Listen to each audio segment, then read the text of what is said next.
Senhor, mais uma vez nós te damos graças e louvores pela tua imensa bondade, pela tua misericórdia em seguir nossos passos, Senhor, e nos indicar o caminho que devemos pisar. Nós te damos graças porque a tua mão se manifesta em todo o contexto histórico de nossas vidas e de nossas vidas como um povo. Nós te damos louvores, Senhor, pela luz que nos tem derramado provinda da tua santa palavra. Te bendizemos e te exaltamos e enaltecemos por causa das tuas misericórdias em nos fornecer um guia através do levantamento profético de pessoas que instruíram essa igreja para chegar no caminho da Canaã celestial. E de uma forma muito especial, pelo espírito de profecia levantado em tua serva, a irmã Ellen White, que nos abre os olhos para conhecermos verdades bíblicas tão profundamente arraigadas na tua santa palavra. Te louvamos e bendizemos, rogando ao Espírito Santo que seja o nosso guia, em nome de Jesus. Amém. Nós paramos no ano de 1863.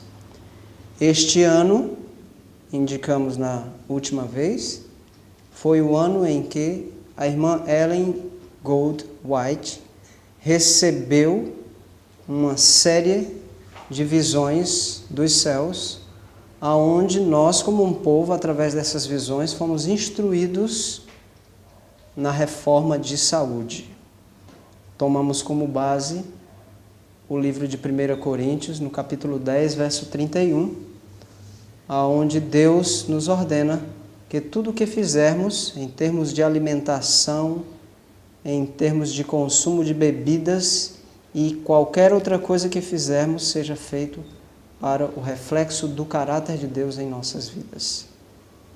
E instruímos àqueles que querem verdadeiramente conhecer essas verdades a procurar nos livros que essa igreja possui, livros de instrução acerca do regime alimentar, acerca do estilo de vida saudável e dos métodos curativos de Deus. Ainda neste mesmo ano de 1863, nós temos esta data marcando o início da organização dos Adventistas do Sétimo Dia, que até então era apenas um povo, um grande movimento, e agora eles começam a se organizar. E esta ordem foi estabelecida por Deus, também usando como canal de luz a sua serva, a irmã White, profetiza desta igreja para trazer a necessidade da organização da Igreja Adventista do Sétimo Dia. Hoje nós temos um corpo organizado, onde, na verdade, se estabelece sobre todo o planeta Terra e funciona de uma forma muito harmônica, com exceção de algumas sombras que nós ainda vamos analisar dentro dessas caminhadas de lutas e sombras que nós vimos na primeira parte do nosso estudo. Muito bem, depois do ano de 1863, nós temos então o ponto marcante, o ano de 1872, nós temos, na história da Igreja Adventista, uma nova série de visões que foram concedidas de Deus para a sua serva, a irmã White. nesta série de visões, ela recebe instruções claras e diretas acerca da educação do povo de Deus para estes últimos dias. Então nós temos o que nós chamamos de reforma na educação.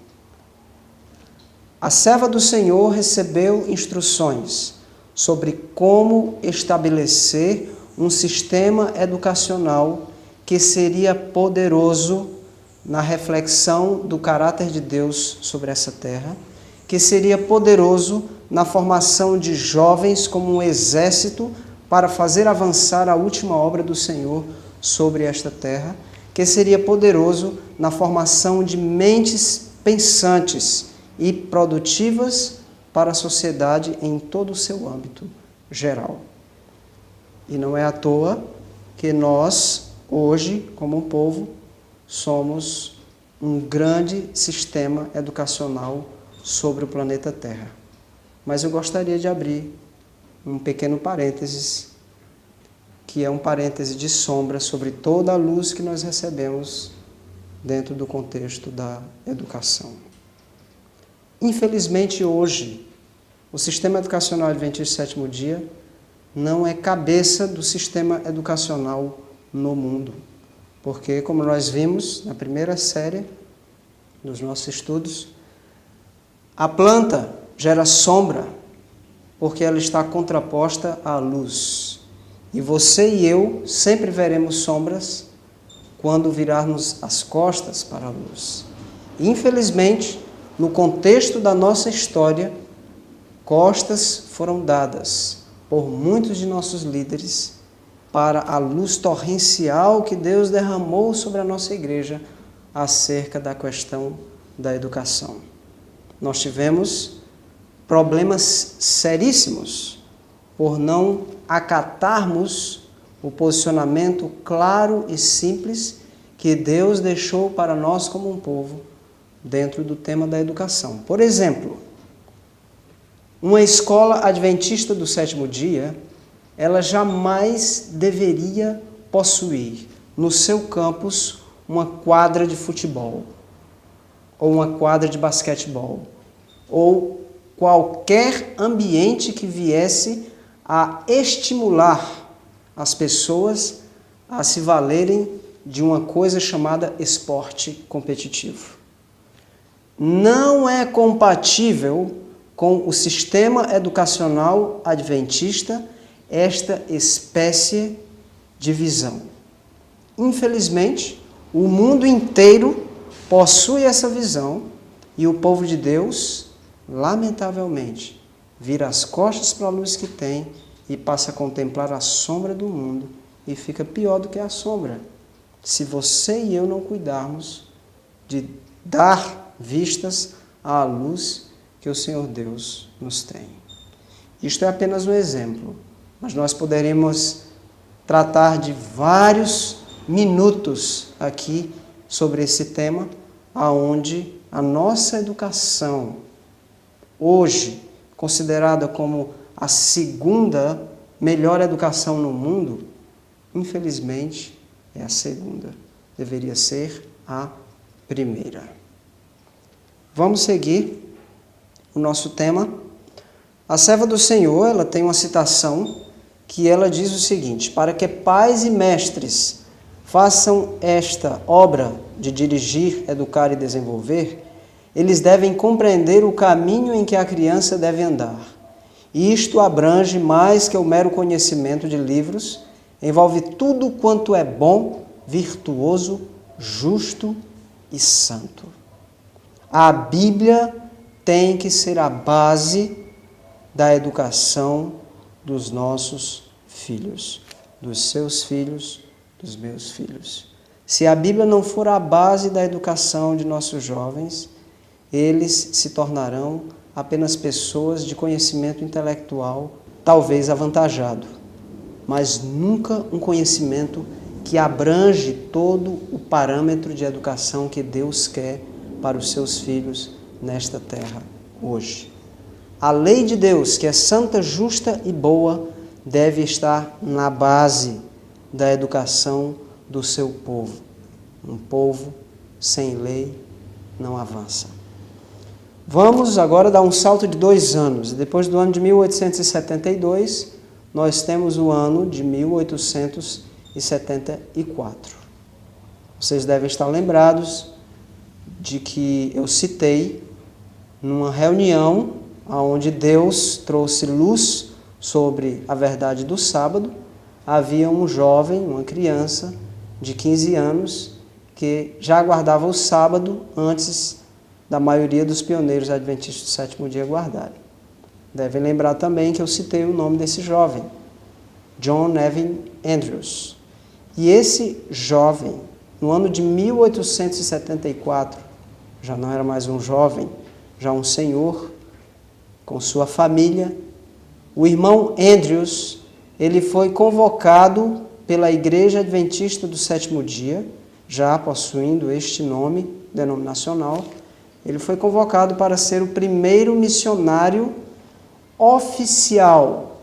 Este missionário, no exterior, além mar, ele iria atuar na Europa, mais precisamente na área da Suíça e da França. O irmão Andrews, ainda nos seus idos da juventude, ele disse tanto amor que havia pela verdade em seu coração, ele disse: trocaria 1000 erros por uma única verdade. E é este tipo de jovem que Deus ansia para ter na sua obra. Este tipo de jovem que Deus quer formar hoje, com todo o conjunto de luz que Ele tem dado para esta igreja. Este tipo de jovem que ama a verdade acima de tudo, que está disposto a avançar com ela, ainda que caiam os céus sobre a sua cabeça. Este tipo de jovem, como John N. Andrews, Deus está convocando hoje para compor o seu exército e fazer avançar a sua verdade no mundo. Não jovens frágeis, não jovens que temam a pressão política do mundo e até mesmo a pressão política que porventura venha a existir dentro da igreja, mas jovens que amem a verdade e estejam dispostos a dar a sua vida por ela, como João Andrews deu a sua vida pela verdade que foi legada a esta igreja. Esse homem, ele morreu prematuramente por desgastar todas as suas energias a fim de que o evangelho de Jesus atravessasse o mar e fosse pregado a almas sedentas lá na Europa. Pulando do ano de 1874, nós vamos até o ano de 1888, nosso próximo marco na história da Igreja Adventista do Sétimo Dia, da IASD. Este ano, 1888, ele leva consigo naturalmente para os Adventistas do Sétimo Dia também um nome, Minneapolis.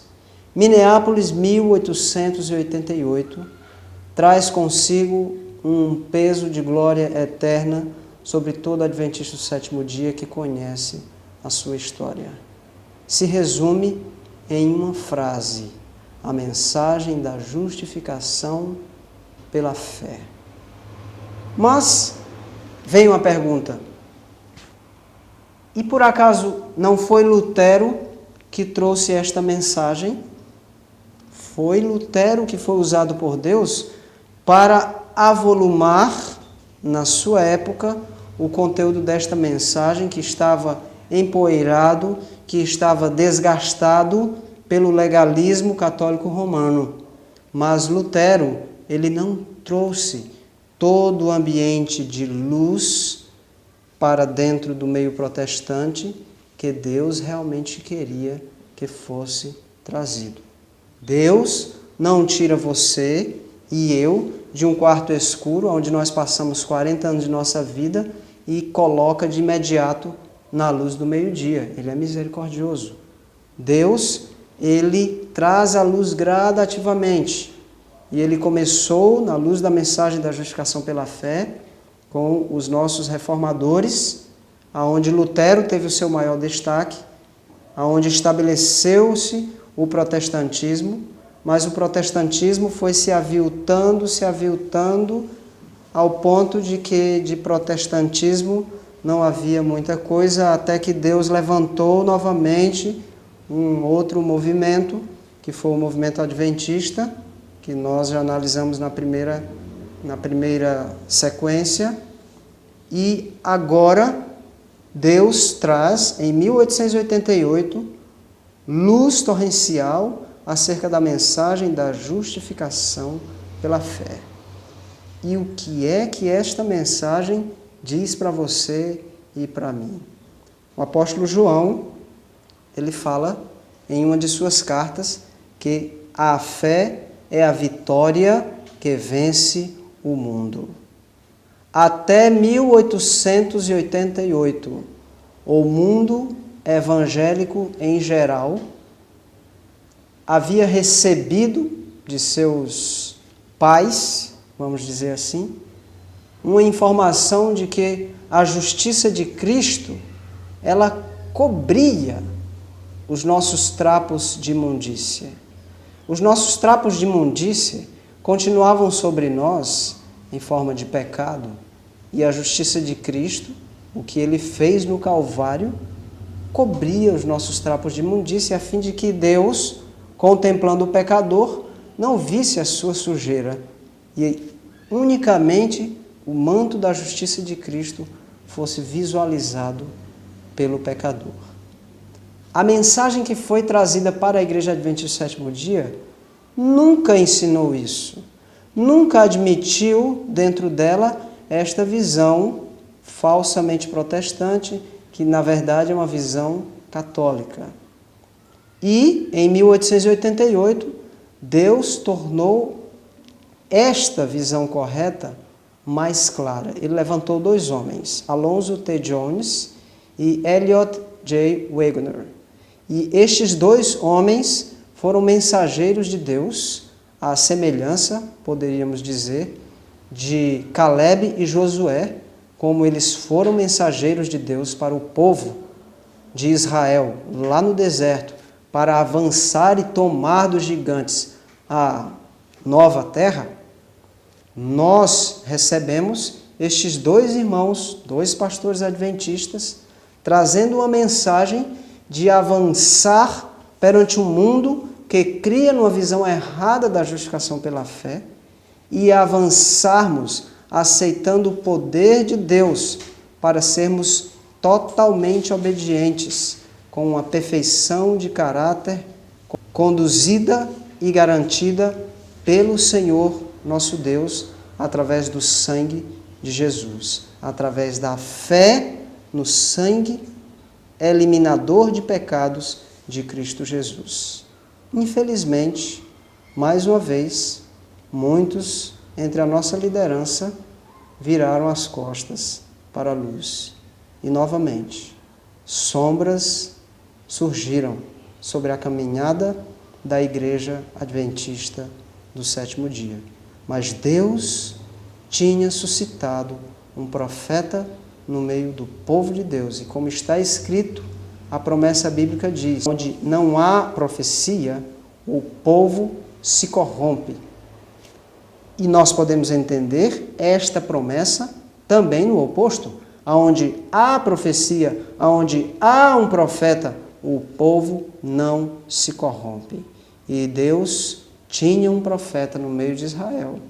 E a serva do Senhor, juntamente com os dois servos que ele levantou, saiu a apregoar e gerar um reavivamento com a mensagem da justificação pela fé em Jesus Cristo, a mensagem da santificação, da purificação do santuário de nossas almas através do poder de Jesus atuando na vida do crente. Muito eles conseguiram no meio do nosso povo, mas infelizmente as raízes da incredulidade haviam estabelecido seus sintomas entre nós. E nós vamos ver um pouco mais na frente os resultados destas raízes. A serva do Senhor nos diz, acerca de 1888, a lei nos revela o pecado, levando-nos a sentir nossa necessidade de Cristo e a fugirmos para Ele em busca de perdão e paz, mediante o arrependimento para com Deus e a fé em nosso Senhor Jesus Cristo. A indisposição de ceder a opiniões preconcebidas e de aceitar esta verdade estava na base de grande parte da oposição manifestada em Minneapolis contra a mensagem do Senhor através dos irmãos E.J. Wagner e A.T. Jones. Promovendo aquela oposição, Satanás teve êxito em afastar do povo, em grande medida, o poder especial do Espírito Santo que Deus anelava comunicar-lhes. O inimigo impediu-os de obter a eficiência que poderiam ter tido em levar a verdade ao mundo, como os apóstolos a proclamaram depois do dia de Pentecoste. Sofreu resistência à luz que deve iluminar toda a terra com a sua glória, e pela ação de nossos próprios irmãos, tem sido em grande medida conservada, afastada do mundo. Isso você pode ler em 1 Mensagens Escolhidas, página 234 e 235. Mas Deus, em sua misericórdia, bondade e amor, não abandonou esta igreja. Isso foi um momento de sombras, que até hoje projeta suas penumbras no meio do nosso povo. E nós veremos mais na frente. Mas o meu apelo para você, meu irmão, minha irmã, meu amigo, minha amiga, é que você procure a palavra de Deus. Descubra nela os encantos de um Salvador crucificado, que derramou seu sangue na cruz do Calvário, não para te permitir que você continue numa vida de pecados, não para te permitir que você fique crendo que pode alcançar a vida eterna tendo a mancha do inimigo de Deus sobre o seu caráter, mas sim para que você, pela fé, creia que Deus é poderoso, fiel e justo para limpar do teu coração todas as falhas, limpar da tua vida todas as manchas e te trazer para uma igreja santa e imaculada, como é a igreja que Ele está preparando para vir resgatar na sua volta. Seja bem-vindo a essa igreja. Ora com a gente agora. Senhor Deus, te damos graças e louvores pelo teu amor em nos ter concedido o Senhor Jesus, morrendo na cruz e antes disso vivendo uma vida de lutas, 33 anos de conflitos contra o mal para garantir a nossa salvação. Obrigado pelo teu poder, Senhor, por teres resistido nessa terra até a morte e morte de cruz. Que o Senhor torne as nossas lutas, as nossas dores e os nossos conflitos minimizados, contemplando o que o Senhor sofreu na cruz do Calvário para nos dar essa salvação.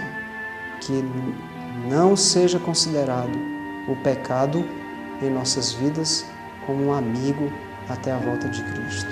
Que o Senhor nos livre dessa má consideração, mas que o pecado seja nosso inimigo e que nós possamos odiá-lo e abandoná-lo pelo poder de Jesus. É no seu santo nome que nós te pedimos essas bênçãos e te agradecemos. Amém.